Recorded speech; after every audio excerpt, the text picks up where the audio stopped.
Okay, so now we're going to move into a very complex asana, which is really not for everybody. And I'll explain to you who it's for, who it's not for. It's called Eka Pada Raja Kapotasana.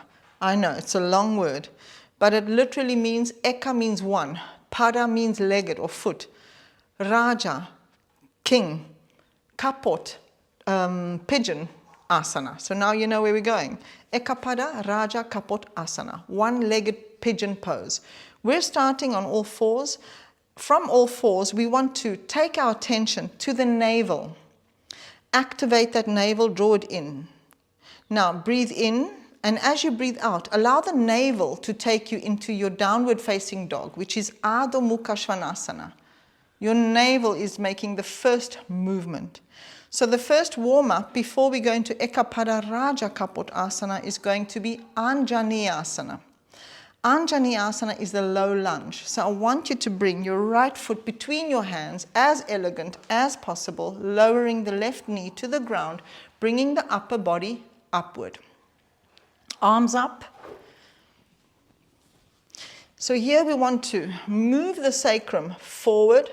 We want to make sure that the knee is not over the toes. If that's the case, move the foot forward.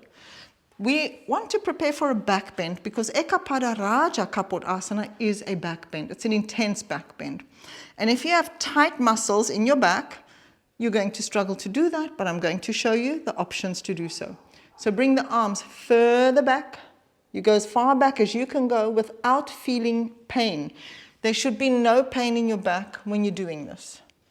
And you lower down, deep, long breathing. So from here, I'm going to ask Vanessa to bring the hands down to the floor, move the right foot towards the left hand, and sit on my block. I'm giving her a block to sit on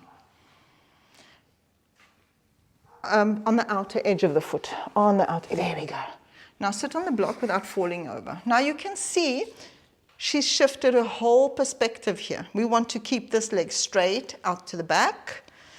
The higher the block, the easier this is. So now we can see she's struggling to keep it. So I'm going to ask her to take the front foot back so that she can align her hips better. Higher, I want the block higher. There. I want hips straight, square, and aligned. Right, this is the beginning phases. For beginners, this is all you need to do. Nothing more, nothing less. This is a asana on its own. So why I make her sit on a block is so that she doesn't take strain in her lower back or her hip or her knee.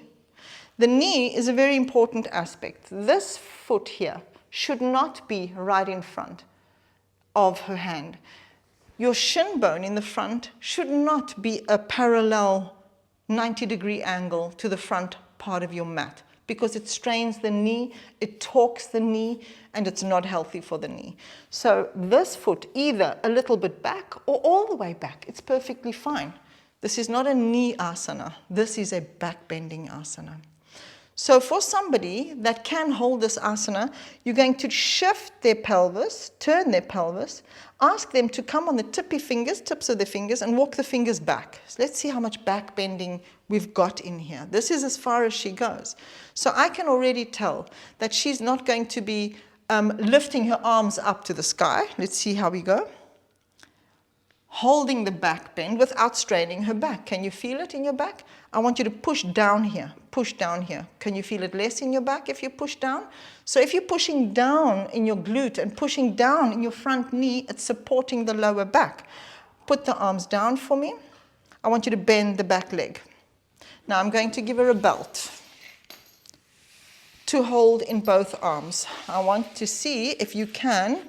Yeah, just with one hand first, hold both parts. You haven't got both parts yet for me? There we go. There we go. This is the version she could stay in to get the maximum benefit of this asana. This glute has to be active. We're getting a deep stretch on the front side of the body, the hip flexor, the quadricep muscle. We do want to maintain weight equally distributed.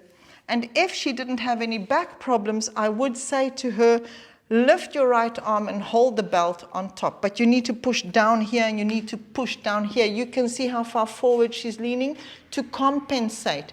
We want to move the hands lower towards the feet as far as we possibly can. And we don't want to keep her here long because it's not her asana right now. So this is the idea. We can release and let go.